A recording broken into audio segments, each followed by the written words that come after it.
Vaříme těstíčko. No, vidíš, jak je šikovnej.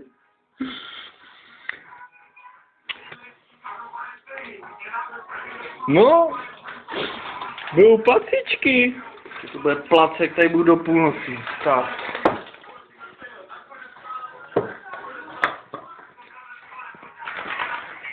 No, to je šikovnej kučina.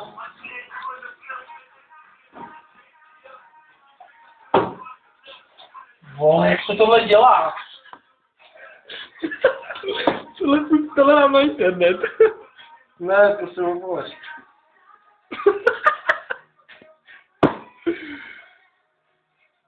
A že ti to jde? Vůbec se ti to nelepí na prstičky.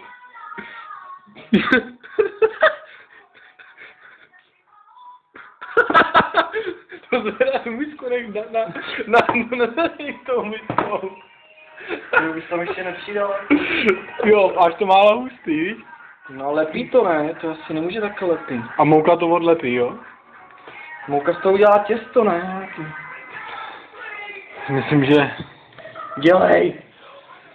Ještě tam přidej, uvidíme, jestli to bude mít nějaký efekt.